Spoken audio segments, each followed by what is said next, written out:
పౌరశాల గడ్డ బొబ్బిలి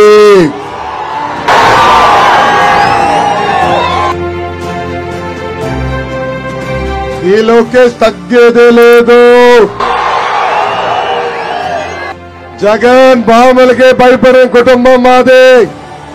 నువ్వు పెట్టే చిల్లర కేసులకి నేను భయపడతానా? ఇక్కడున్న కార్యకర్తలందరికి పిలిపిస్తున్నా, 2 నెలలు కష్టపడండి. ఏ అధికారులు చట్టాన్ని ఉల్లంఘించి మన ఇబ్బంది పెట్టారో, ఏ వైకాపా నాయకులైతే చట్టాన్ని చుట్టంగా మార్చుకుని మన ఇబ్బంది పెట్టారో వాళ్ళందరి పేర్లు ఈ ఎర్ర బుక్ లో ఉన్నాయి. విజయనగరం జిల్లాని అభివృద్ధి చేసింది తెలుగుదేశం పార్టీ.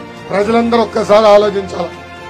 రోడ్లు గాని, బ్రిడ్జిలు గాని, సాగు తాగు నీటి పథకాలు గాని, టూరిజం ప్రాజెక్టులు గాని, పేద ప్రజలకు ఇల్లు గాని ఇవన్నీ కట్టింది తెలుగుదేశం పార్టీ. ఆనాడు భోగాపురం ఎయిర్పోర్ట్ కట్టేదానికి అవసరమైన భూములు కూడా సేకరించిన పార్టీ తెలుగుదేశం పార్టీ. ఇంకా విశాఖ ఉక్కు అంటే ఆంధ్రుల హక్కు. ఆనాడు పెద్దవాళ్ళు పోరాడి విశాఖపట్నానికి ఉక్కు ఫ్యాక్టరీ తీసుకొచ్చారు. ఈ రోజు ఈ జగన్ ప్రైవేట్ కంపెనీలతో ఒప్పందం కుదుర్చుకుని ఆ సంస్థని ప్రైవేటీకరణ చేసే ప్రయత్నిస్తున్నారు. ఉత్తరాంధ్రకు నేను హామీ ఇస్తున్నా, 2 నెలల్లో తెలుగుదేశం జనసేన ప్రభుత్వం వస్తుంది. ఆ ఉక్కు ఫ్యాక్టరీ ప్రైవేటీకరణ జరగకుండా చేసే బాధ్యత నేను తీసుకుంటాను.